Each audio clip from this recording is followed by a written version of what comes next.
Hey there, everyone. It's Denise Salcedo, and standing with me right now is Nigel McGuiness. Nigel, it is nice to have you out here. Man, let's talk about the overall electricity. We are about to head into Wembley Stadium, 80,000 plus people. You know the number. It's huge. How are you feeling? Very excited, yeah. I can sense the electricity in you as well, Denise. You're going to be there, I'm sure. Oh, I'm excited. I'm definitely ready to be there. It's huge. It's a huge night, not just for AEW, but for British wrestling as well, and for everybody that's on the card, and me getting to call the action as well. It's going to be a night for the ages.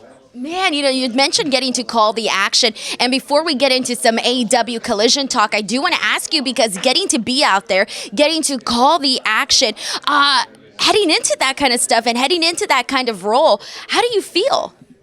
Yeah, confident. I used to be very nervous when I was wrestling, but with commentary, certainly here in AEW, I don't have those same nerves.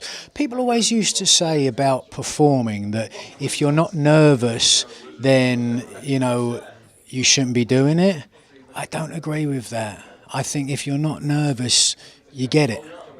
You know what I mean? And maybe I'm wrong, I don't know, but for me, my best performances are when I'm not nervous, because you're confident in what you're doing, and I've got much more free reign here in AEW to just take the governor off and swing for the trees. Yeah. Yeah, I was going to ask you about that. How have you felt about the differences, before when you were doing commentary in WWE and now, doing commentary in AEW? Yeah, it's a change in pace, certainly. When you work for WWE, you're under their umbrella, which means there are certain things you can say and certain things you can't say or shouldn't say, as the case may be, and in some ways that's good, and in some ways it's bad. It forces you to learn to say things in different ways and talk about different things, and certainly I benefited from that, and I haven't got a bad word to say about my time there. 6 of the best years of my life. But now, having learnt what I'd learnt there, I can now come here and really expound on that. And that, you mentioned kind of the words and certain things you can and cannot do. Was that hard when all of a sudden you come into AEW and it's like, oh, maybe you don't have the same exact kind of rules, but your mind, you're so used to certain things. Was it easy to break away from that and get into, starting fresh, starting something new?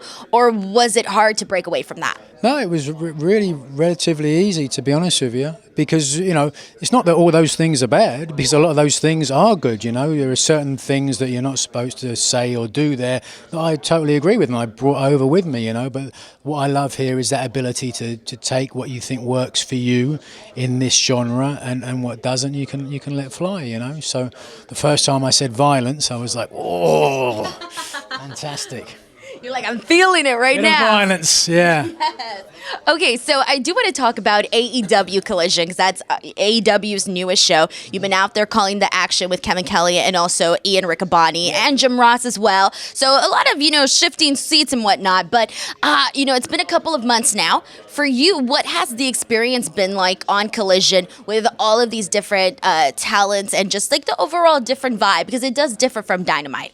Yeah. People tell me it's been wonderful, to be perfectly honest with you. Of all the places I've ever worked, all the jobs I've ever had, it's by far the best. It's casual, it's laid back, it's being AEW, given that they've got so much content that they are putting out. A lot of the time it is last minute, as with WWE, but there's not that sense of nerves that there was in WWE, I think Tony has a lot of faith that you're going to go out there and you're going to do your best, and that's all you can do. That's what my grandmother used to say: as long as you do your best, keep your head up, so that's fantastic. And I also, because I have that confidence and I'm not so nervous or whatever it happens to be, I can go out and I can warm up before the show and I can roll around in the ring and get in with the guys and show a few things, learn a few things, and so it feels a far more holistic part of the company. So you mentioned kind of like warming up and kind of talking to the guys and, obviously doing what you have to do to get your notes for commentary and whatnot. But when it comes to commentary, you also have to, you talk about things in different ways, right? You don't want to use the same words all the time and stuff like that. So for you as a commentator, how do you keep fresh? How do you make sure you're using new words? You're not getting stuck in saying the same old thing? Yeah, it's difficult, certainly, because also you have to remember that while, yes, you do have to be fresh and you don't want to say the same thing each week, at the same time, certain things repeated stay with people. If you think of the great commentators of all time, whether it was Jim Ross or Michael Cole, certainly, Gorilla Monsoon, Bobby Heenan, they'd have their own little catchphrases. Gordon Soley, the same thing.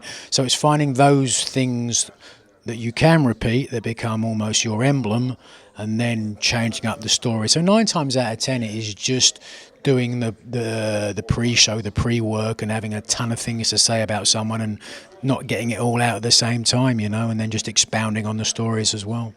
Yeah, I was gonna say that's very interesting, and I like how you mentioned that. Yeah, everybody kind of has their emblem, right? Like something that they're known for saying. Like we all know that, right?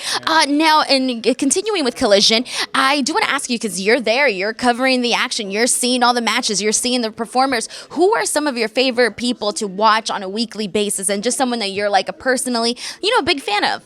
I mean, so many of the guys there, Bullet Club Gold, they're fantastic. The Guns, FTR, so many guys. Seeing Punk out there as well, and Joe, some of the guys that I came up with who are still performing on that sort of a level. And then seeing young guys as well, guys who are, really sort of finding themselves. And even the guys who aren't Collision, who are doing the Ring of Honor shows before and afterwards, seeing how they're developing, seeing which ones of those are going to make that step to Collision or Dynamite or whatever show, So it's really enjoyable, and there's certainly too many to pick out. Yeah, certainly. Now, I do also want to get your advice here because when it comes to commentary, there are, we see a lot of the same people kind of jump around from promotion to promotion.